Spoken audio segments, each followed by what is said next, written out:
اور دوسرا مقام فرمایا خیرکم من تعلم القرآن وعلمہ، تم میں سے بہترین وہ ہے جو قرآن کو سیکھے اور سکھائے۔ بہت اچھی بات ہے، ہم نے یہ بات دل سے مان لی، دماغ سے تسلیم بھی کر لی، لیکن عمل بالجوارح دیکھ لیں اپنا۔ میں اپنے بچے کے ڈاکٹر بننے کے لیے بہت مال اکٹھا کر کے خرچ کر لیتا ہوں، انجینئر بنانے کے لیے تگ و دو کر سکتا ہوں، میں اپنے بچے کو پائلٹ بنانے کے لیے ساری توانائیاں صرف اور خرچ کر سکتا ہوں، بڑا کاروباری بنانے کے لیے جہاں تک جا سکوں چلا جاتا ہوں، جتنے وسائل ہیں میں خرچ کر ڈالوں۔ اس حدیث کو اگر میں سمجھ جاتا کہ خیرکم من تعلم القرآن وعلمہ، تم میں سے بہترین وہ ہے جو قرآن کو سیکھتا ہے اور قرآن کو سکھاتا ہے، مجھے بتائیے پھر میں نے اور آپ نے کیا حق ادا کر دیا ہے؟ میں اور آپ سب شامل ہیں اس میں، میں اور آپ سب شامل ہیں۔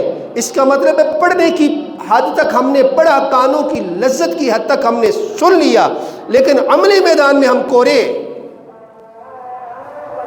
قرآن کو بہترین کتاب ہم نے سمجھ لیا، لیکن اپنے بچوں کو تو ہم نے قرآن کے لیے وقف نہیں کیا۔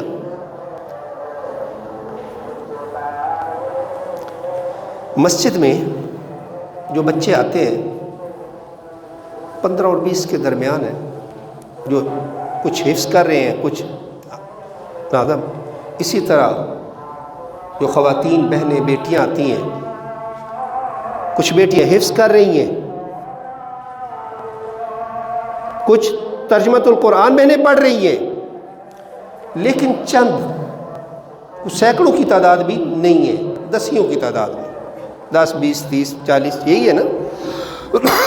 کسی بڑے مدرسے میں تعداد ہوگی 200 400 500، اور اکثر مساجد اور مدارس میں تعلیم فری ہے، اکثر مساجد اور مدارس میں تعلیم فری ہے، مہنگے سکولوں میں، مہنگے کالجوں میں، بڑی یونیورسٹیز میں سینکڑوں نہیں، ہزاروں نہیں، لاکھوں دیتے، انتظار میں لگتے، لائن میں لگتے، کاش داخلہ مل جائے، میرا بچہ اچھا انجینئر، اچھا ڈاکٹر، اچھا بزنس مین، اچھا پائلٹ بن جائے۔ بڑی بڑی فیلڈز آئی ہیں۔ میں نے اور آپ نے اپنے بچے کو کتنا وقف کیا قرآن کے لیے؟ سب کے لیے سوال ہے۔ ہم مسجدوں کے لیے جان دینے کے لیے تو تیار ہو جاتے ہیں، مسجد آباد کرنے کے لیے تیار نہیں ہیں۔ حرمت رسول صلی اللہ علیہ وسلم پر ہم جان دینے کے لیے تیار ہیں، سنت پر عمل کرنے کے لیے تیار نہیں ہیں۔ ہم قرآن پاک کی حرمت پر کٹ مرنے کے لیے تیار ہیں، اپنے بچوں کو اس کی تعلیم پر وقف کرنے کے لیے تیار نہیں ہیں۔ جب تک میں اور آپ یہ دوہرا معیار نہیں چھوڑیں گے، اپنے قول اور فعل کا تضاد ختم نہیں کریں گے، جب تک حقیقی معنوں میں ہم اللہ کی کتاب اور محمد الرسول اللہ صلی اللہ علیہ وسلم کے خطاب کے ساتھ محبت نہیں کریں گے، جب تک ہم کتاب و سنت کو اپنی عملی زندگی میں نافذ نہیں کریں گے، یہ ذلت اور رسوائی ہمارا مقدر بنتی رہے گی۔ اللہ اکبر۔ مگر نہ یہ تو ایسی عزتوں سے نواز دیتا ہے اپنے پڑھنے والے کو۔ فرمایا الماہر الماہر بالقرآن مع السفرۃ الکرام البررہ، قرآن کا ماہر انجینئر کو شہرت ملتی بڑی بلڈنگز بنانے میں، بڑی مشینری بنانے میں، ماہر ڈاکٹر کو شہرت ملتی بڑے بڑے ہاسپٹلز میں، ماہر پائلٹس کو شہرت ملتی بڑے بڑے جہاز اڑانے میں، قرآن کے ماہر کو بھی اللہ عہدے عطا کرتے ہیں، اللہ شہرت دیتے ہیں، اللہ عزت دیتے ہیں، اللہ اس کا رتبہ بلند کر دیتے ہیں۔ فرمایا الماہر بالقرآن مع السفرۃ الکرام البررہ، اس کی عظمت کے کیا کہنے، اس کی شان اور رتبے کے کیا کہنے، وہ تو اللہ کے مقرب ترین فرشتوں کے ساتھ ہوتا ہے۔ والذی یقرأ القرآن ویتتتع فیہ، اور ایسا شخص جو قرآن تو پڑھتا ہے لیکن اٹکتا ہے، لکنت ہے، صحیح انداز سے مہارت کے ساتھ تلفظ کی ادائیگی نہیں کر پاتا، وَهُوَ عَلَيْهِ شَاقٌ، اور اس کی قرأت، اس کا پڑھنا اس پر بھاری ہو جاتا ہے۔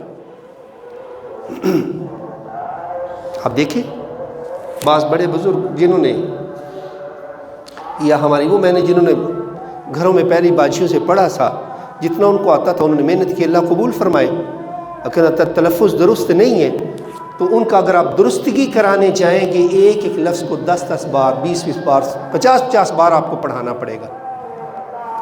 جو قرآن پڑھتا، قرآن کی قرأت اس پر مشکل ہو جاتی، لکنت آ جاتی اس کی زبان میں، اٹکتا یہ، فَمَا لَهُ أَجْران، اس کے لیے ایک نہیں 2 اجر ہیں، اس کے لیے 2 اجر ہیں، دوہرا اجر۔ کس بات کا؟ ایک قرآن کی تلاوت کا اور ایک مشقت اٹھانے کا۔ تو کیوں نہیں مشقت اٹھاتے؟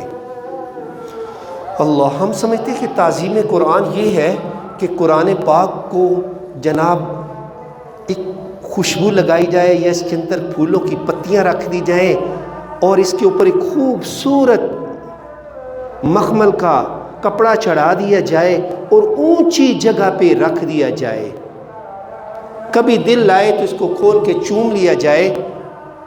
اللہ، دوائی کتنی بہترین ہو، ڈاکٹر کا نسخہ، حکیم طبیب کی پرچی کتنی بہترین ہو، اور دوائی کی پوڑی کتنی بہترین ہو، حکیم کا ککھ 1 لکھ کے کہتے ہیں برابر ہوتا ہے، لیکن وہ کھانے سے شفا حاصل ہوگی انشاءاللہ، لا کے صرف اونچی جگہ پہ رکھ دینے سے نہیں ہوگی، لا کے صرف اونچی جگہ پہ رکھ، ٹھیک ہے یہ اس کی توقیر کے تقاضے ہیں، وہ ضرور پورے کریں، لیکن اصل میں جس بات کی طرف لانا چاہتا ہوں وہ ہے اس پر عمل کرنا، وہ ہے اس پر اللہ اکبر۔ اور جب پڑھنے لگ جاؤ گے نا، لطف آئے گا، سرور آئے گا، سکون ملے گا، خیر ہوگی، برکت ہوگی، رحمت ہوگی، شیاطین کے ڈیرے اٹھ جائیں گے، رب رحمان کے فرشتے آ جائیں گے۔ اللہ اکبر کبیرہ۔ قرآن اچھا، حسد جائز نہیں ہے نا؟ حسد جائز نہیں ہے۔ حاسد اس وقت تک خوش نہیں ہوتا جب تک جس سے حسد کرتا اسے نعمت چھین نہ جائے۔ حاسد اللہ کی تقسیم پہ راضی نہیں ہوتا ہے۔ فرمایا ایاکم والحسد، لوگوں حسد سے لازمی بچنا۔ ان الحسد یاکل الحسنات کما تاکل النار الحطب، یہ حسد نیکیوں کو ایسے کھا جاتا ہے جیسے آگ خشک لکڑی کو کھا جاتی ہے۔ اگر یہی رشک کیا جائے تو کیا ہی بات ہے، اللہ اس کو دیا مجھے بھی عطا کر دے۔ قرآن پڑھنے والوں پر اور اللہ کی راہ میں خرچ کرنے والوں پر غبطہ حسد، جسے آپ رشک کہتے ہیں، وہ بھی جائز اور درست ہے۔ حدیث میں آتا ہے، نبی محترم صلی اللہ علیہ وسلم نے فرمایا لا حسد الا اثنتین، 2 بندوں کے سوا کسی پر حسد، غبطہ، رشک یہ جائز نہیں ہے۔ رجل علمہ القرآن وهو يتلوه آناء اللیل وآناء النہار فسمعه جار، وہ شخص جسے اللہ نے قرآن کی دولت سے مالا مال کیا، وہ راتوں کو قرآن پڑھتا ہے، اور کبھی جب اس کا ہمسایہ سن لیتا ہے نا یہ قرآن کی تلاوت کر رہا ہے، تو کہتا ہے ہائے کاش، ہائے کاش جو اسے دیا گیا ہے وہ مجھے دیا جاتا، جس طرح یہ پڑھتا ہے اس طرح میں بھی پڑھتا، جس طرح خوبصورت آواز اور بہترین انداز اس کا ہے اس طرح میں بھی یہ پا لیتا جو دولت، جس طرح اس کے گھر میں اس کی خیر اور برکت اس کو حاصل ہو رہی ہے، ہائے کاش مجھے بھی مل جاتی۔ اور دوسرا شخص جس پر حسد جائز ہے، آپ صلی اللہ علیہ وسلم وَرَجُلٌ آتَاهُ اللَّهُ مَالًا فَهُوَ يُهْلِكُهُ فِي الْحَقِّ، ایسا شخص جس کو اللہ نے مال سے نوازا ہے، مال سے نوازا ہے، اور مال والوں کو یہاں ایک اور نصیحت میں کرتا چلوں، مہنگائی بہت بڑھ گئی ہے، غریب آدمی کا گزارا انتہائی مشکل ہو چکا ہے، جن لوگوں کی ذمہ داری ہے کنٹرول کرنے کی ان کو بھی ہوش کے ناخن لینے چاہیے، اپنی رعایا کی فکر کرنی چاہیے۔ اگر آپ اللہ کی مخلوق پر سختی کریں گے اللہ آپ پر سختی کرے گا، اگر آپ اپنی رعایا پر نرمی کریں گے اللہ آپ پر بھی نرمی والا معاملہ کرے گا، اگر آپ رعایا کا خیال رکھیں گے اللہ آپ کا خیال رکھے گا، اگر آپ رعایا کی فکر نہیں کریں گے تو اللہ کے ہاں بھی آپ کی کوئی قدر قیمت وقت ویلیو نہیں ہوگی۔ خواص خیال نہیں کرتے یہ ایک الگ بحث ہے، لیکن ان حالات میں بات چلیے مال والوں سے، ایک بندہ وہ ہے جس پر حسد جائز ہے، وہ مال والا ہے جو دن رات خرچ کرتا ہے۔ اس دوران اپنے ہمسائے میں دیکھیں، اپنے گلی محلے میں دیکھیں، اپنے قرب و جوار میں دیکھیں، اپنے رشتہ داروں میں دیکھیں، اپنے جاننے والوں میں دیکھیں، جہاں کہیں ضرورت ہے اللہ کی رضا کے لیے پہنچا دے، لیکن یاد رکھیے لا تبطلوا صدقاتکم بالمن والاذی، اپنے صدقات کو من کہتے ہیں احسان جتلا کر، اذی کہتے ہیں تکلیف پہنچا کر، نہ احسان جتلا کے ضائع کیجئے گا اور نہ ہی تکلیف پہنچا کے ضائع کیجئے گا، ممکن ہو تو چپکے سے پہنچا دیں، اور اگر نیت یہ ہوگی کہ میں پہنچاؤں گا تو میرا دوسرا بھائی بھی پہنچا دے گا تو پھر نیت پر اعلانیہ بھی صدقہ کیا جا سکتا ہے، لیکن نیت پیچھے یہ نہ ہو کہ ریاکاری اور شہرت اور دکھلاوا نہیں، اگر نیت یہ ہو کہ میرے دینے کی وجہ سے کسی اور کو بھی خیال آ جائے۔ بعض اوقات جب تک کوئی اظہار نہیں کرتا نا ہمارے ہاں ضرورت کا، اس وقت تک اس کو کوئی پوچھتے ہی نہیں، بلکہ ہم تو اتنے بے حس ہو چکے ہیں ہمیں لگتا ہے مرنا پڑتا ہے اس کے لیے۔ تکلیف دہ بات ایک کہنے لگا ہوں، تکلیف دہ بات کہنے لگا ہوں، گھر کا اکیلا کفیل مرا، یہ حکایات ہوتی نا سبق آموز، یہ سمجھنے سمجھانے کے لیے۔ گھر کا اکیلا کفیل محنت مزدوری کرتا، مہنگا تانگا کرتا، جو بھی تھا، اپنے گھر بچوں کا پیٹ پالتا، بیماری گھر میں آ گئی، فاقے نے گھر ڈال لیے، اور جہاں غربت ہوتی زیادہ تر بیماریاں بھی وہاں آ جاتی ہیں۔ بھوک کے بھی بڑے مسئلے ہیں نا، بھوک کی بھی بڑی لڑائیاں ہیں نا، اللہ اکبر۔ بندہ بیمار ہوا چل بسا، بندہ بیمار ہوا چل بسا، بیماری کے دنوں میں فاقوں کی نوبت آ چکی تھی گھر میں، جب لوگوں کو دائیں بائیں پتہ چلا نا بندہ تو بیمار تھا مر گیا، انہوں نے جناب بڑی جو ہے نا خیال رکھنے کی کوشش کی، یہ بیوہ ہو گئی عورت، بچے اس کے یتیم ہو گئے، اس کے ہاں کچھ راشن پہنچاؤ، اس کے ہاں کچھ کھانے پینے کا بندوبست کرو، اس کے بچوں کی اسکول فیس دے دو، مگر بہت اچھی بات ہے لوگوں نے کرنا، لیکن ہم لوگ جلد بھول جاتے ہیں۔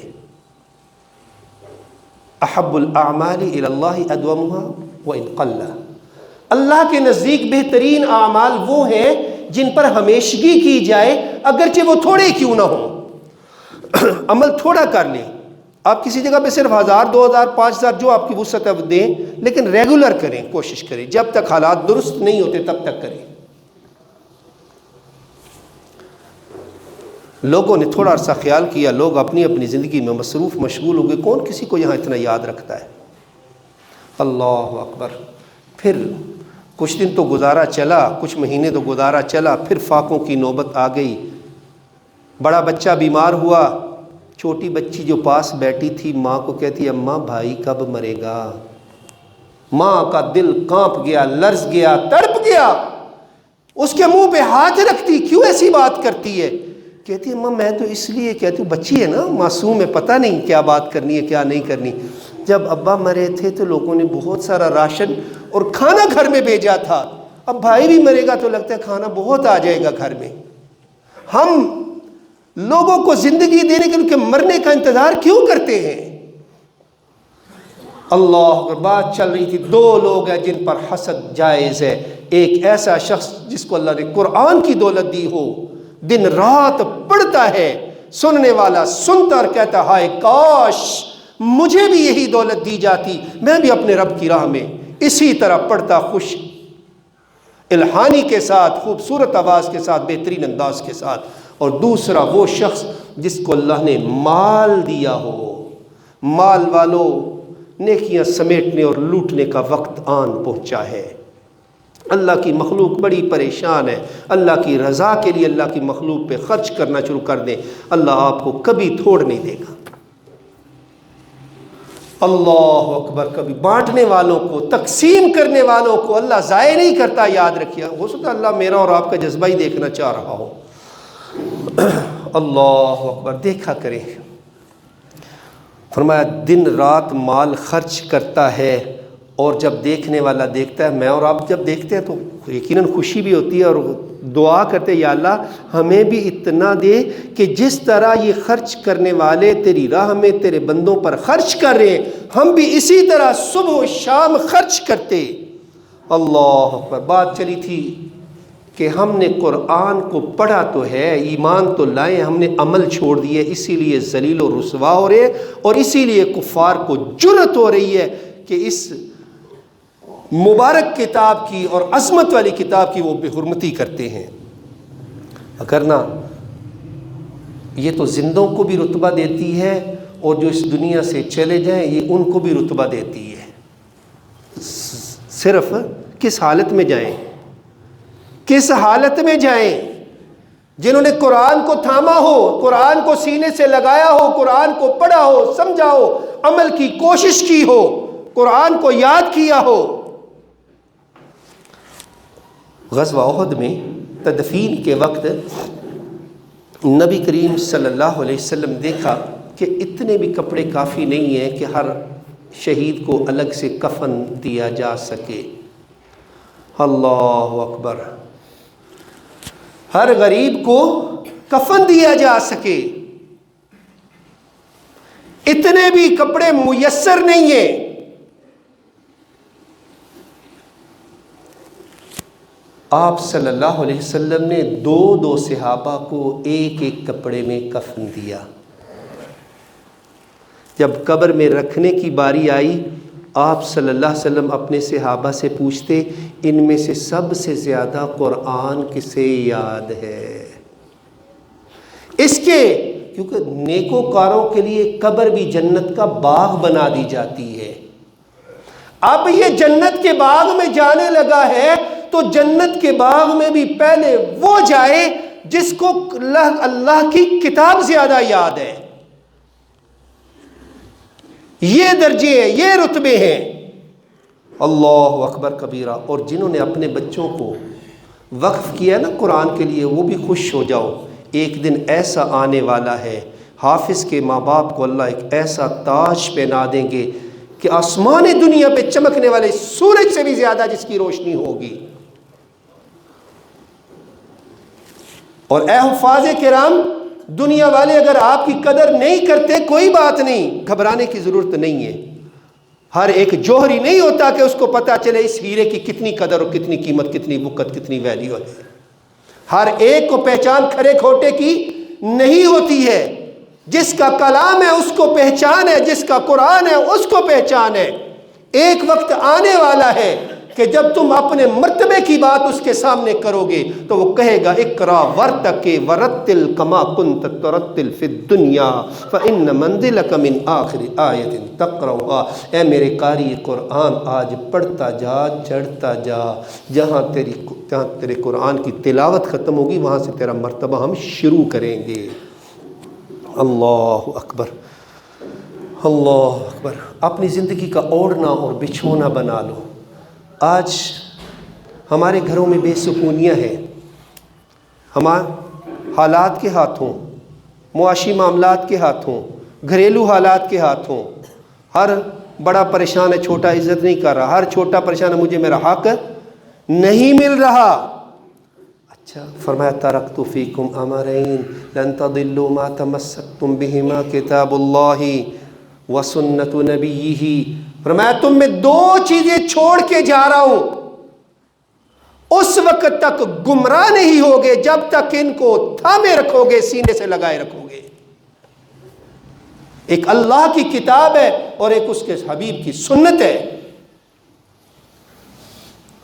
آج دیکھ لیں کہ میں نے اور آپ نے اللہ کی کتاب کو کتنا سینے سے لگایا ہے, کتنا ہم نے اپنے بچوں کو اس کی تلاوت کے لیے وقف کیا ہے, کتنا ہم اس کو پڑھنے کی کوشش کرتے ہیں.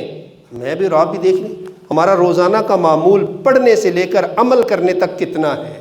اگر کچھ حصہ مل گیا ہے تو اللہ کا شکر کریں, اگر نہیں ملا ہوا تو فکر کریں. فرمایا جس بندے کو قرآن کا کچھ بھی حصہ یاد نہیں, جس بندے کو قرآن کا کچھ بھی حصہ یاد نہیں ہے, وہ تو ویران گھر کی مانند ہے.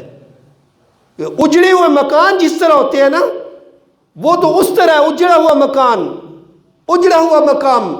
جس کو قرآن یاد نہیں, پتہ چلا اندر کی آبادی اگر چاہتے ہو, خیر اور فلاح اور اصلاح چاہتے ہو, مرتبے اور مقام, مرتبے, شان اور عظمتیں اگر چاہتے ہو, تو قرآن سے حقیقی معنوں میں اپنا تعلق قائم کرنا ہوگا اور عمل کی کوشش کرنا ہوگی. اللہ اکبر. آج روتے ہیں, ایک بندہ کہتا ہے پیسہ نہیں ہے, دوسرا کہتا ہے سکون نہیں ہے, تیسرا کہتا ہے صحت نہیں ہے. اللہ اکبر. دعائیں مانگتے اللہ بیمار ہوں شفا دے دے, اللہ بیماریاں جان ہی نہیں چھوڑ رہی, گھروں سے نکل ہی نہیں رہی ہیں, روحانی ہو یا جسمانی ہو ہر طرح سے پریشان ہو چکا ہوں.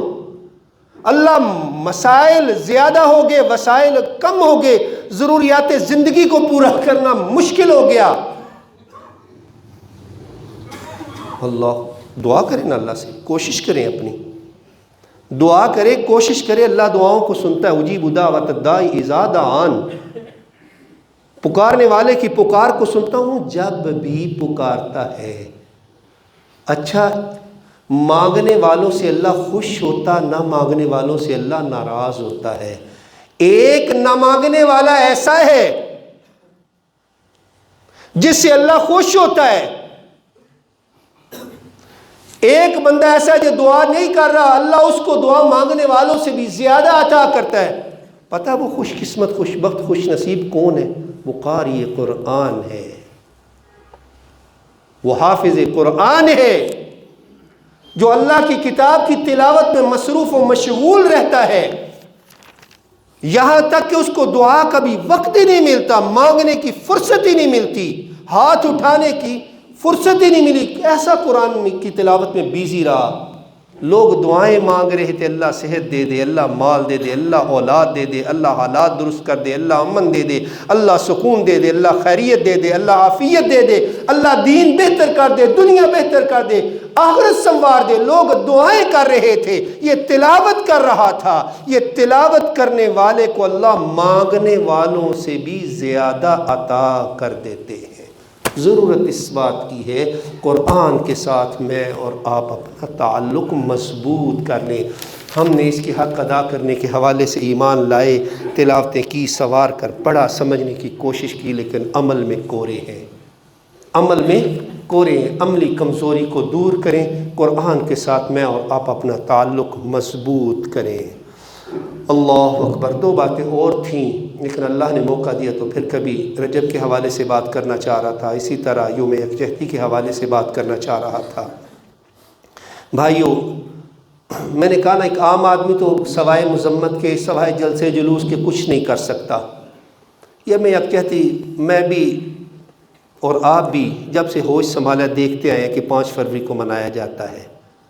ٹھیک ہے، جلسے جلوس کرنا، اپنی آواز کو بلند کرنا، انٹرنیشنل فورم تک لے جانا ہمارا حق اور رائٹ ہے، لیکن جن لوگوں کو اللہ نے وسعت، طاقت، ہمت دی ہے، وہ مذمت نہیں مرمت کی طرف بھی ذرا دھیان دیں، کیونکہ ہمسایہ ملک جب تک آپ مذمت کے ساتھ مرمت نہیں کریں گے ٹھیک ہونے والا نہیں ہے۔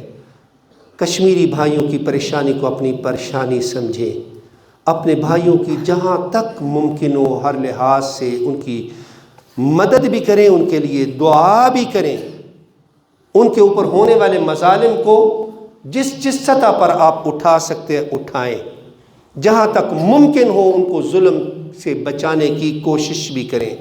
اظہار یکجہتی اس انداز سے نہیں صرف کریں کہ جلسے جلوس، کچھ مالی معاونت کر کے بھی، اخلاقی طور پہ معاونت کر کے بھی، ہاتھ اٹھا کے بھی، جہاں جہاں تک آپ کی آواز جاتی ہے وہاں آواز پہنچا کے بھی ان کی مدد کریں۔ اور جب اللہ توفیق دے دے ہمارے احکام بالا کو کہ وہ اس کی آزادی کے لیے عملی طور پہ نکلیں تو ان کے بھی دست و بازو بننے کی کوشش کریں۔ اللہ ہم سب سے راضی ہو، اللہ ہمیں عمل کی توفیق عطا فرمائے۔